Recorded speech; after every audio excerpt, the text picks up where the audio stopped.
Hello, ineffable being. How are you doing? Hope you're having a wonderful, magical day. I want to tell you that you are a genius. You're special. You mean the world, and you are loved. Ineffable family, today I want to share with you a story. A story that I love and I read on a daily basis, and it is from one of my greatest mentors and father figures, Sadhguru. Story of a fortunate man. So one day, a man began to walk, and unknowingly he walked into paradise. He was walking for 3 some hours, and he got tired. And he said, "Boy, I'm tired. I wish I had a place to rest." And down in front of him, a couple yards away, he saw a large, beautiful tree, and with some good cushiony grass, and it was inviting. So the man, he went and laid his head. After some hours, he woke and said, "I am well rested, but I feel hungry. I wish I had something to eat." And he started thinking of all the wonderful things he ever wanted to eat. And just like that, they appeared. You have to understand, the service there is just like that. Food came, he ate. Hungry people do not ask questions. Food came, and he ate.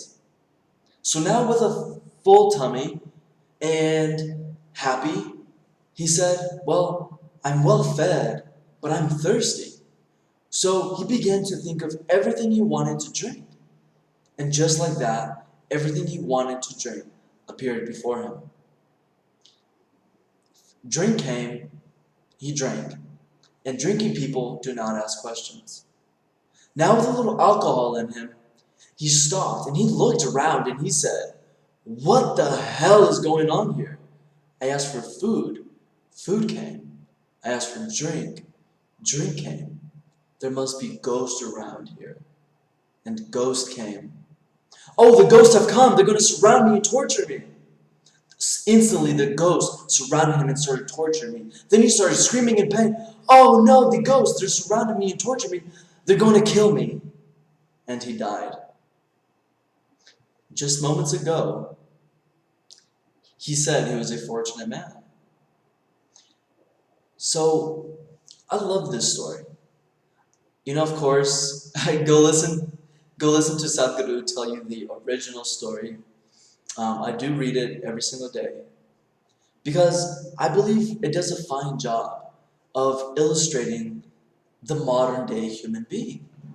Now, we're in the age of, if you know Barbadol, the age of ulcers, chemicalizers, diseases, and yet science and medicine has taken us to a plateau that we have never imagined. We are building an early grave for ourselves without knowing just a couple of universal laws that can take care of everything for us in terms of relationships, health, time management, financial management, dreams, and success. The reason I like this story is because he pairs it with the following, and I'll just share it with you. So he says, Charles Darwin says that we come from monkeys. Not me, Charles Darwin. It's true, your tail fell away, but the monkey still exists. See, in yoga, we refer to an unestablished mind as murkada.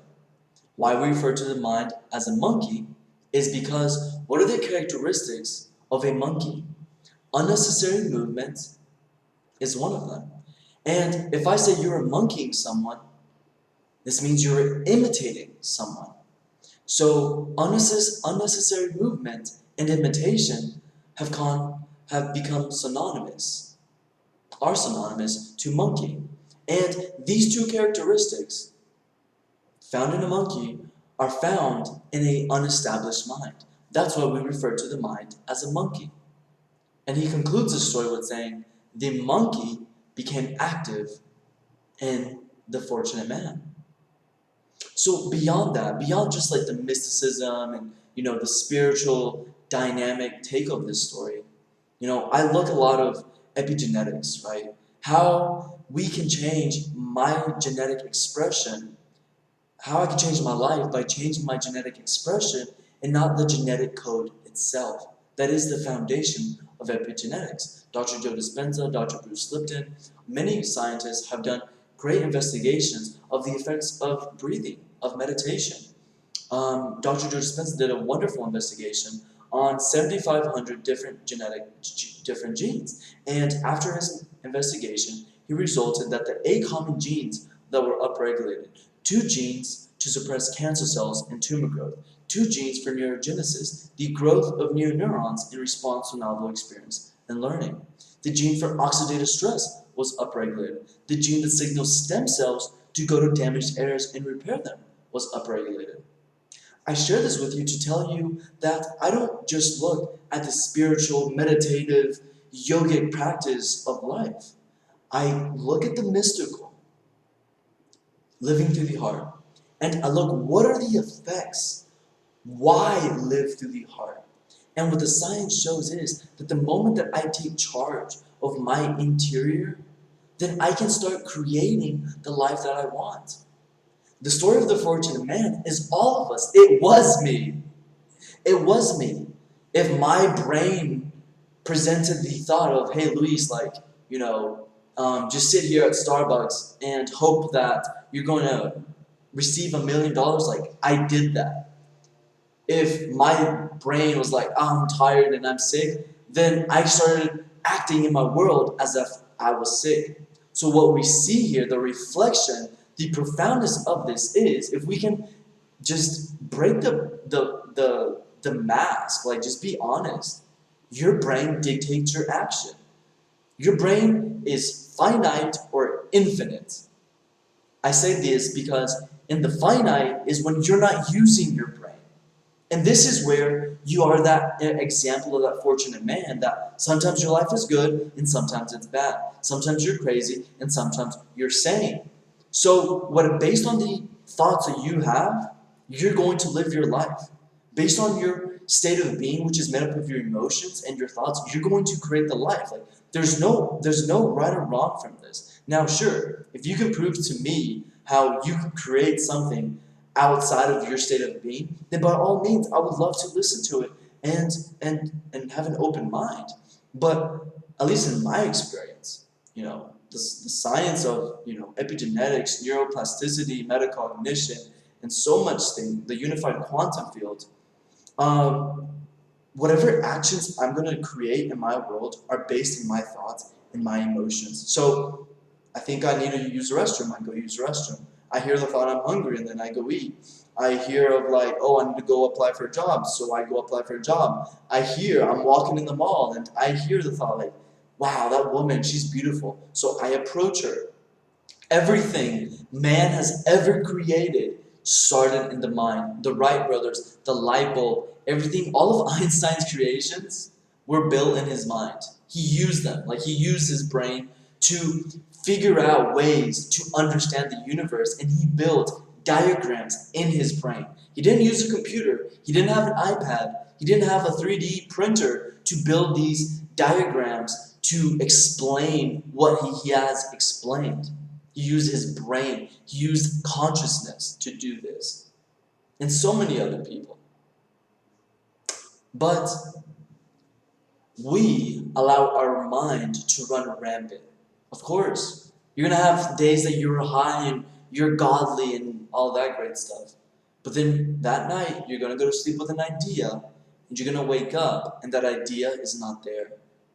What you thought was going to happen because you actually were not thinking it, because that's your unconscious, and it doesn't happen, and it affects you emotionally. So then you start questioning, I'm either A, too big for life, or B, I'm not enough for life.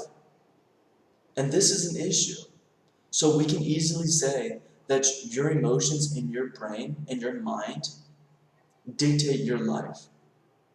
So my message for you with this story is let me digress. My message to you is, if your life isn't going the way that you want, start pushing your thoughts in the way that you want. And many say, I can't predict my future. The best way to predict your future is to create it. Not from the known, the unknown. What thoughts do you want to fire and wire in your brain? What beliefs do you want to have? What emotions are you going to create? And what actions are you going to demonstrate on a day-to-day basis?